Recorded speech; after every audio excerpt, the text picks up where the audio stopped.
Assalamualaikum dan salam sejahtera. Saya Nazri Kahar. Ini Agenda Wani. Malam ini kita akan berbicara tentang operasi pengendalian jemaah haji untuk tahun 2022 ini. Dan pastinya sejak 4 Julai lalu, 4 Jun yang lalu, jemaah haji kita yang penerbangan pertama sudah pun bertolak ke Tanah Suci dan sudah pun sampai ke Madinah Al-Munawwarah, dan selepas itu beberapa penerbangan juga menyusul. Alhamdulillah dengan ketibaan penerbangan pertama dan yang awal ini menunjukkan bermulalah musim haji untuk tahun 2022. Apa yang kita lihat ini merupakan satu peristiwa penting selepas hampir 2 tahun jemaah kita tidak berpeluang untuk menunaikan haji di Tanah Suci akibat pandemik COVID-19, dan walaupun kota yang disediakan ataupun yang diberikan oleh pihak negara Arab Saudi berkurangan hampir 50%, tetapi sedikit sebanyak dengan jumlah yang sedia ada ni yang diberikan kota oleh pihak kerajaan Arab Saudi memberikan sedikit indikator bahawa industri haji dan juga umrah sudah pun pulih semula dan bergerak ke situasi asal sebelum pandemik COVID-19. Jadi untuk melihat perkara ini dan apakah yang akan kita jangkakan dengan segala prasyarat, dengan juga jumlah kota yang diberikan dan impak kewangan yang terpaksa dipikul oleh pihak tabung haji dan juga setiap jemaah yang diberikan peluang untuk mengerjakan haji pada tahun ini. Saya bersama dengan Yang Berbahagia Datuk Haji Ahmad Ruzman Ahmad Razali, Ketua Pegawai Eksekutif Tabung Haji Travel, salah sebuah anak syarikat di bawah kendalian Tabung Haji. Assalamualaikum Datuk, apa khabar? Waalaikumsalam warahmatullahi taala wabarakatuh. Khabar Tok, baik, Nazri. terima kasih kerana kerana sudi berkongsi pandangan dan berkongsi cerita berkaitan dengan operasi haji 2022. Jadi Datuk, dengan penerbangan pertama pada 4 Jun lalu dan pastinya selepas ini banyak sekali penerbangan KT-KT seterusnya yang akan membawa jemaah haji ke Tanah Suci, yang awal mungkin akan terus ke Madinah dan yang akhir akan memasuki Jeddah dan terus ke Mekah. Jadi apa reaksi Datuk? Pertama sekali saya kena qualify lah bahawa apa yang saya berkongsi pada hari ini lebih menjurus kepada jemaah pakej haji. Ya. Okey, jadi jemaah pakej haji adalah sebahagian daripada jemaah haji Malaysia secara keseluruhan lah. Jadi menjawab pertanyaan Tuan Haji Nazri tadi, apa perasaan saya? Pertama sekali saya secara peribadi amat bersyukur kepada Allah SWT kerana adanya dengan limpah inayahnya kita dapat menjalankan haji pada tahun ini. Apatah lagi mengenangkan begitu ramai bakal haji yang telah tertunda, khasnya yang mereka yang dijadualkan berlepas pada tahun 2020. Maka pada tahun ini dengan adanya haji, mereka inilah yang mendapat keutamaan untuk pergi dahulu. Jadi tak dapat nak bayangkan apa perasaan mereka. Kalau kita sendiri pun rasa syukur dan teruja, apatah lagi mereka jemaah haji sendiri. Ya, bagi pakej haji kita tahu ini kendalian pihak swasta, termasuk juga yang diamanahkan kepada pihak tabung haji travel. Jadi adakah perbandingan ataupun perbezaan untuk musim 2022 berbanding kita melalui pakej haji sebelum pandemik COVID-19? Okey, pada amnya kita dapati kos pengendalian haji walaupun secara muasasah dan juga secara pakej ni semuanya pada keseluruhan meningkat. Dia akan naik mungkin dalam 20% gitu, dan semua ini adalah tertakluk ataupun adalah akibat kepada mungkin penjagaan kesihatan COVID di Arab Saudi, dan dia ada buat peraturan tertentu. Contohlah, bila adanya penjarakan di Mina, kita jangka kos-kos berkait dengan perkhemahan di Mina tu akan meningkat. Jadi secara automatiklah kita dapati kos basic haji itu sendiri telah naik kepada RM25,000, dan begitu juga kos-kos package meningkat pada tahun ini. Apapun perbezaan lain adalah lebih kepada penjagaan kesihatan dalam suasana endemik COVID-19 itu sendiri. Saya rasa walaupun Arab Saudi agak longgar sikit berbanding negara Malaysia, tetapi masih ada penjagaan-penjagaan yang digalakkan setidak-tidaknya. Contohnya penggunaan pelitup muka masih digalakkan walaupun tidak diwajibkan di kebanyakan tempat. Dan kita rasa penyedia makanan juga dia akan mengambil kira dari aspek kesihatan dan pencegahan endemik COVID-19. Apapun peraturan, saya rasa semuanya didasarkan kepada penjagaan COVID-19. Jadi bagi TH Travel, adakah sudah pun bersedia untuk menggerakkan jemaah pakej swasta ke Tanah Suci, Dato'? Alhamdulillah, kita sudah lamalah membuat persiapan, terutamanya dari segi prasarana di sana, hotel dan sebagainya. Dan yang terakhir sekali, kita dan juga syarikat-syarikat pengendali pakej yang lain telah mengadakan khusus haji khas untuk jemaah-jemaah pakej.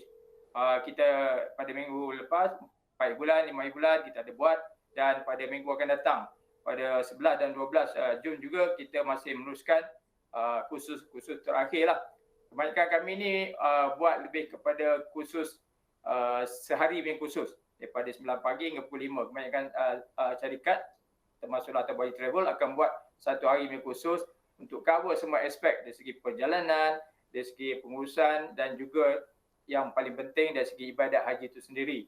Ini semua adalah untuk mempersiapkan jemaah, bukan saja dari segi menasihatkan mereka, menjaga kesihatan dan juga fizikal mereka, malahan untuk bersedia secara mental dan seterusnya mengambil kira ibadat-ibadat mereka di dalam suasana atau dalam persekitaran penjagaan kesihatan di bawah endemik COVID-19. Dato', dari kota yang diberikan sekitar 45% kepada negara kita berbanding sebelum pandemik dan jumlah yang dikatakan oleh Menteri di Jabatan Perdana Menteri berkaitan dengan agama dikatakan dengan angka 14,306 jemaah itu. Jadi adakah ia juga memberi impak kepada operasi pengendali pakej haji swasta termasuk tabung haji travel? Ya, kita pun memang dah terkesan juga. Dan ratio dia lebih kurang macam jemaah secara umum lah. Ya, pengurangan tu lebih kurang pada kadar yang sama. Cuma yang penting daripada 2 tahun tak ada COVID, 2020, 2021, Alhamdulillah ada juga haji pada tahun ini. Jadi kita yang penting jemaah kita tadi yang patutnya pergi 2020, Alhamdulillah dapat pergi pada tahun ini. Dan kita harap tidak ada apa-apa berlaku insiden atau kes-kes yang begitu ketara untuk musim haji ini. Dan dengan itu mudahlah sikit pihak kerajaan Arab Saudi menambahkan lagi kota untuk 1444 Hijrah, iaitu 2023. Daripada situlah. Tahun ni tahun macam kita kata macam ujian lah, tahun uji trial lah. Trial lah. Ya. Okey, tak ada kes, tak ada isu besar. InsyaAllah kita yakin Arab Saudi akan menambahkan atau mungkin dia macam cover balik lah. Tahun ni kurang 55% kurang, mungkin tahun depan dia bagi kita, harapnya doa semua rakyat Malaysia, Nazri saya, supaya mungkin tahun depan dia tambah, dia bagi kita 155% katakan.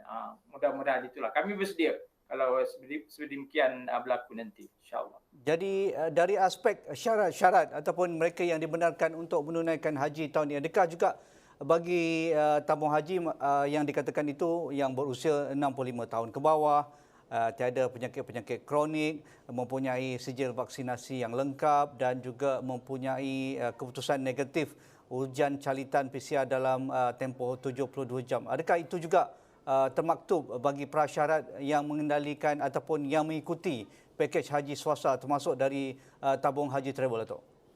Ya, satu soalan yang baik sekali. Pertamanya, kita dah tahu apa yang Haji Nazri sebut tadi, semua dah viral. Ramai orang agak marah sikitlah dengan peraturan yang begitu ketat ini. Walaupun saya ambil peluang ini untuk menjelaskan bahawa peraturan tadi lebih kurang saya bagi pada ada 4 perkara. Ya. Satu daripada ini adalah hak umur. Jadi hak umur ini ditetapkan oleh Kementerian Haji dan Umrah Arab Saudi. Diguna pakai, dikenakan kepada semua pengunjung pengenja haji. Tak ada negara terkecuali, tak ada siapa terkecuali. Jadi siapa yang lahir sebelum 1 Julai 1957, mereka tidak dibenarkan pergi. Yang lahir 1 Julai, 2 Julai ke atas 57 atau lebih muda pada itu, dan sekiranya memenuhi syarat dapat pergilah. Jadi umur tak boleh lebih pada yang lahir selain pada mereka yang lahir 1 bulan 7 tahun 57 dan yang lebih muda pada itu. Itu peraturan Haji Arab Saudi. yang pertama. Ada 3 lagi yang lain iaitu berkait dengan penjagaan kesihatan. Ini dijadikan sebagai garis panduan pemeriksaan kesihatan atau saringan kesihatan bakal haji Malaysia yang dikuatkuasakan oleh Kementerian Kesihatan Malaysia. Dan walaupun orang viral macam mana pun, kita kagum dengan KKM, mereka cukup study, cukup kajian-kajian yang mereka telah buat bahawa apa yang mereka laksanakan ini adalah yang terbaik untuk sebagai usaha. Hidup mati sakit pening ini Allah Ta'ala punya urusan, tapi usaha ikhtiar kita sebagai manusia antaranya adalah menjaga kesihatan kita sendiri sebelum terkena penyakit. Katakan kena COVID, tak adalah melarat sangat sampai kita tak boleh balik sebagainya. Jadi 3 perkara ini dijadikan garis panduan yang dikeluarkan oleh KKM dan mereka sendiri menguatkuasakannya kerana pemeriksa yang buat saringan adalah terdiri daripada doktor-doktor. Mereka bukan saja doktor yang bertauliah, mereka juga ada tauliah kedua, itu tauliah yang lebih khusus yang mentauliahkan mereka memeriksa atau membuat saringan bakal haji Malaysia. Bukan semua doktor bertauliah boleh buat.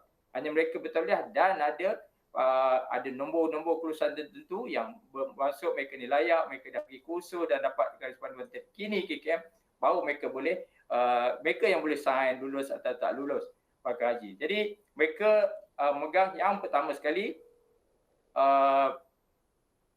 blood pressure, apa panggil? Tekanan darah. Ya. Antara panduan saya ini setakat yang saya maklum saya dimaklumkan bahawa tak boleh lebih 160. Itu ramai agak goyang dah situ. Ya. Yang kedua, dari segi blood sugar level, kadar kandungan gula dalam darah. Ini bukan yang kita pergi cucuk kat ujung jari tu. Itu yang mungkin daily semalam punya, malam tadi punya, kita puasa lebih sikit ke apa, makan pahit-pahit kan, mungkin turun kan. Ya. Tapi dia ambil kurang satu tube, satu syringe darah kita tu. Itu biasanya dia mewakili 2 atau 3 minggu punya average. Purata 3 minggu punya. Jadi tak boleh nak tipu lah kata kan. Takkan kita puasa atau tak makan 3 minggu kan. Jadi result tu yang dia nak, dia punya kandungan tu, bacaan dia tak boleh lebih pada 8.0. Kalau lebih pada 8.0, terpaksa tidak luluskan lah atau gagal lah. Dan yang ketiga, ini pun kontroversi juga. Buat pertama kalinya diintroduskan BMI. Body Mass Index tu tak boleh secah. Mana mesti bawah 40. Macam badan macam saya ni, saya tak tinggi, saya lebih kurang 5 kaki 3, 5 kaki 4 je. Lepas lah, cukup makan lah 23, 24 macam tu lah. Jadi siapa yang secah 40, tak luluskan jugalah. So itu 3 blood pressure 160, blood sugar level 8.0, BMI below 40, di bawah 40. Itu yang KKM. Jadi campur dengan hak umum tadi, 4 ni yang melaksanakan, yang menguruskan berurusan dengan jemaah adalah lembaga tabung haji. Jadi kadang-kadang orang marah tabung haji tak bagi, orang tua pergi. Tabung haji tak bagi, orang BMI tinggi pergi. Jadi tabung haji terpaksalah berdepan dengan jemaah dan beri penjelasan sebaiknya. Jadi kita harap semua faham bahawa peraturan ini demi menjaga masalah kesihatan mereka dalam endemik COVID-19. Kalau kita baca kes-kes umrah itu memang agak tinggi. Setiap kali kita grup pergi tu lebih kurang 60% akan balik dengan positif COVID sebenarnya. So apa yang KKM buat amat bertepatan sekali lah saya rasa.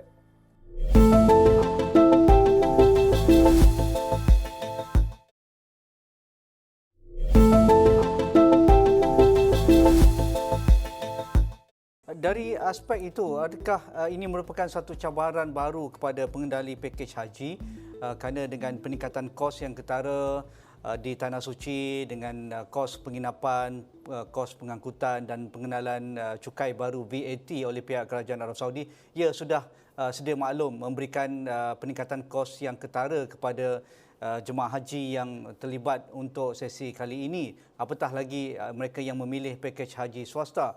Jadi adakah Datuk Rosman akan rasakan semua perkara ini akan kembali menjadi normal ataupun kos ini akan perlahan-lahan akan menurun ataupun kita boleh anggap ini sebagai satu normal baru bagi kos pengendalian haji dan umrah untuk tahun ini dan juga bersedialah bagi jemaah yang akan datang? Saya rasa kos ini sebagai satu tanda aras yang baiklah, yang boleh kata tepatlah. Saya semua orang pun dari segi bayaran kita harap semuanya makin turun. Pada masa yang sama menghadapi realitinya, saya rasa susah untuk apa jual lah barang keperluan harian sekalipun susah nak jumpa harga barang makin turun. Jadi dari segi perkhidmatan pun begitu juga. Saya rasa semua pihak, contohnya di Arab Saudi sana, mungkin tidak dibincangkan secara detail, tapi kalau kita yang terlibat ni kita tahu.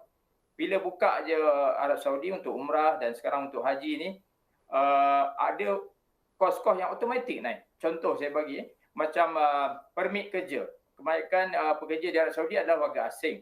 Masa mula-mula pandemik COVID-19 hari itu, semua dah balik, dihantar balik sebagainya atau tidak dibarui dia punya permit kerja, maka mereka tak ada di Arab Saudi.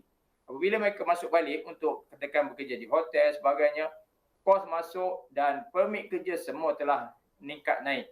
Jadi automatik pihak-pihak hotel terpaksa menanggung kos yang lebih tinggi untuk menghidupkan semula hotel-hotel mereka, untuk mengoperasikan semula hotel-hotel mereka. Jadi awal-awal tahun ni kita rasa dia akan naik, kemudian akan datang dia akan stabil seperti mana yang ada. Kita boleh gunakan tahun 2022 ini sebagai tanda aras atau tahun akan datang, mudah-mudahan tak naik sangat. Kalau naik pun orang kata mungkin ikut kadar inflasi je lah 2-3% macam tu saja saya rasa. Saya harap begitu. Sebab satu faktor lain, tahun ni tak semua hotel dibuka sepenuhnya. So kita harap tahun akan datang makin banyak hotel buka. Jadi maknanya supply itu bertambah lah. Jadi walaupun mungkin lebih ramai orang dibenarkan pergi haji, supply pun bertambah. Jadi dia akan balance out balik. Dan harap kos tu masih boleh kekal seperti mana tahun ni. Lagi satu, tahun ni pun semua orang tak pasti berapa kos. Sampai sekarang pun sebenarnya kita tak pasti. Sebagai pengendali pakej swasta ni, kita tak pasti berapa kos terutama yang berkait dengan Arafah dan Mina. Kita masih gunakan harga andaian. Kita mengambil risiko itu sikit sebanyak. Sekiranya kos tu melambung jauh daripada apa yang kita bajetkan, maka mungkin kita menanggung kerugian dan sebagainya. Itu meniaga macam tu lah. Ada untung, ada rugi kan. Kalau rugi, untung panjang, hebatlah. Tapi kalau rugi panjang pun buat apa? Berniaga kan. Yeah. Jadi itu memang tak pasti lagi kos dia. Kita berdoa supaya jangan, kalau lari naik pun jangan naik banyak sangat. Tapi tahun depan insyaAllah dia stabil. Sebagai penanda arah bolehlah guna kos-kos tahun ni untuk tahun-tahun akan datang. Itu saja yang saya rasalah bercakap dari segi kos. Dari segi impact lain, macam jemaah ni juga kita kadang-kadang bimbang. Mereka tak jaga kesihatan. Dulu semua dengan kesihatan. Sedia untuk pergi. Kita buat tempahan hotel, tempat duduk dalam penerbangan sebagainya. Tapi bila saat akhir, PCR test mereka gagal. Itu kita takut. Ada berlaku saya rasa di KT pertama itu, ada yang gagal saat akhir, maka mereka terlepaslah penerbangan. Kalau yang pergi muassasah tu, kalau penerbangan awal, kalau miss flight, dia bolehlah setelah mendapat rawatan dan sebagainya, mungkin 2 minggu lepas tu mungkin boleh bertolak. Sebab masa tu masih ada penerbangan. Yeah. Tapi kalau pakai pakej ni, satunya kita penerbangan kita spesifik. Kalau miss flight tu, mungkin tak berlepas langsung dah tahun. Dan kalau satu lagi, kalau jemaah mana, pakej ke muassasah ke, katakan penerbangan itu minggu terakhir. Yeah. Kalau dia miss, tak sempat baik dah, tak sempat nak negatif dah dia punya PCR test nanti. Maka kemungkinan dia akan tak pergi haji tahun ni. Jadi, mengambil kesempatan ni, saya ingin menasihatkanlah supaya kita jaga kita. Bakal haji dah terpilih, dah lulus saringan, tolonglah jaga. Yang pertama, nasihat saya secara peribadi, kalau boleh tak usah hadir tempat-tempat orang ramai. Kalau dijemput adik kenduri pun, pergilah jumpa tuan rumah tu sehari sebelum, minta maaf saya. Bagilah alasan yang menasabah, secara berhemah, apa-apa, settle 1 hari sebelum kenduri dan jangan hadir kenduri dia. Kita pula, sebab walaupun lazim, kelaziman orang kita nak pergi haji, dia mesti buat kenduri, panggil doa selamat sebagainya. Secara peribadilah saya merayu kalau boleh. Tak payahlah. Tak payah buat. Kalau nak buat pun kecil-kecil cukup. Untuk keluarga sendiri je. Kalau orang kata dalam 5 talam, kalau pakai talam cukup lah kan. Tak payah lebih-lebih. simpan apa yang hasrat kita tu, nak menaikkan, nak menyatakan kesyukuran kita selepas balik. Lepas balik buatlah, nak panggil 1,000 orang, 2,000 orang selepas balik. Pergi ni cukuplah, panggil muat satu rumah kita cukuplah, tak payah sewa dewan, tak payah apa. Tepat kalau ramai orang berkumpul, tentunya kebarangkalian nak berjangkit tu lebih tinggilah kan.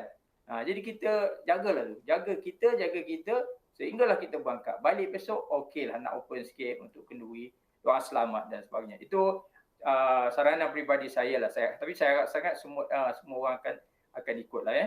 Terima kasih. Dato' Haji Rosman, kita tahu apabila jemaah membuat keputusan menggunakan pakej haji swasta, mereka mahukan layanan yang lebih istimewa sedikitlah berbanding dengan muasasah. Itu standard yang kita tahu sebelum COVID-19, dan juga mereka mahukan hotel yang lebih dekat dengan masjid, misalnya dengan Masjid Nabawi ataupun Masjidil Haram, dan juga personal secara pengendalian haji itu lebih mesra dengan mereka lah, petugas lebih ramai dan dapat menjaga lebih sedikit ataupun kumpulan kecil para jemaah kita. Ya, itu cabaran selain daripada yang Datuk katakan tadi, iaitu menjaga kesihatan. Betul, kalau dah sakit, dah dijangkiti COVID-19, susah kita nak tunda penerbangan ataupun mendapatkan penerbangan lain kerana ini penerbangan khas oleh pihak pakej swasta. Jadi bagi mereka yang sudah pun sampai ke Tanah Suci dalam minggu-minggu akan datang ini, jadi adakah peraturannya juga selain daripada perkhidmatan yang mereka jangkakan, adakah itu kualiti yang akan dijamin oleh pihak TH Travel, ataupun bagaimana juga misalnya peluang mereka untuk mengerjakan umrah lebih banyak misalnya sebelum tiba musim haji, dan mereka boleh berada di masjid lebih lama misalnya untuk beribadat seperti juga musim-musim lalu, tetapi mungkin musim ini berbeza protokolnya di Tanah Suci. Alhamdulillah, setakat ni kita tidak mendapat apa-apa perkhabaran mengenai had-had tertentu, katakan had bilangan berapa kali nak umrah, tidak ada dikeluarkan apa-apa pernyataan. Maka asaskan juga mereka yang pergi umrah bulan Ramadan itu pun tidak ada had, mereka masih boleh meneruskan. Cuma biasanya lembaga tabung haji melalui guru-guru agama akan menyelesaikan jemaah seperti mana musim-musim lain. Maknanya sebelum wukuf kalau boleh tak payah terlalu gairah lah, nak pergi ke Tanah Aim, balik berniat buat umrah sampai ke penatan, silap-silap belum wukuf dah kita masuk hospital. Elok-elok pergi wukuf dengan baik, sihat, dengan sedar, besok kita terlantar di hospital. Kita tahu orang kata apa, Al-Hajju Arafah, maknanya haji itu Arafah. Itu yang paling penting, jangan miss Arafah. Setelah wukuf, setelah selesai urusan kita di Muzdalifah, Mina, selesai balik Mekah, masa itulah kalau kita nak tengok keadaan kita sihat atau masih kuat untuk terus buat ibadat-ibadat sunat termasuk buat umrah. Cuma awal-awal lah, katakan 14 Zulhijjah dan sebagainya, memang orang masih ramai lagi di masjid, busu-busu. Jadi kalau kita dapat buat pun mungkin kita buatlah tawaf sunat ke di tingkat atas, tingkat 1, tingkat 2 tu kita buatlah tawaf sunat. Jangan kita terlalu sesak. Kita kena ingat, mungkin orang tu dia dah nak balik penerbangan awal, kita lambat lagi. Jadi biarlah dia orang yang nak buat tawaf selamat tinggal, tawaf wada, bagilah mereka. Niat kita kalau boleh nak mendahulukan saudara Islam kita. Tak kira lah dia daripada negara mana, biarlah kalau kita join, yang tawaf di bawah tu nanti menambahkan kesesakan. Kalau niat kita ikhlas, nak mengurangkan kesesakan saudara kita yang nak buat tawaf wada tu, kita pun tawaf sunat di atas, itu pada pandangan saya adalah lebih baik. Setelah mereka kebanyakan dah balik, mungkin dah 10 hari lepas tu, katakan dalam 25 Zulhijjah, kita masih ada Mekah, okey, masa tu kita tengok sesuaian untuk kita pergi Tanah Aim sebagainya untuk berniat umrah dan buat. Kita memang tak boleh halang, jemaah memang ada yang kuat, memang muda dan mulia dan sebagainya, tetapi dari pengalaman-pengalaman lepas, mungkin dia kuat tetapi mungkin dia tak tahan dengan apa. Ni musim panas ni, hemisfera utara musim panas. Jadi takut dia kena heat stroke dan sebagainya. Kalau kena lepas wukuf, saya rasa rugi sangatlah. Nanti wukuf dapat pergi wukuf tapi dalam keadaan mungkin dia tak sihat, demam dan sebagainya. Jadi dia tak dapatlah nak menumpukan ibadat dia di Arafah. Sedangkan itulah saat paling baik daripada Zuhur sehinggalah tengah malam tu dia boleh berdoa dengan baiknya. Itu yang saya rasa lebih utama kita pergi sana nak buat haji. Jadi umrah sunat adalah elok disimpan dan reserve untuk selepas wukuf pada pandangan saya. Okay. Terima kasih Dato' Haji Ahmad Rosman Ahmad Razali atas pengkongsian dan juga pencerahan berkaitan dengan operasi untuk tabung haji travel musim haji 2022 pada tahun ini. Dato' Haji Rosman sebagai Ketua Pegawai Eksekutif Tabung Haji Travel. Itu saja bersama saya pada malam ini. Assalamualaikum, kita jumpa lagi.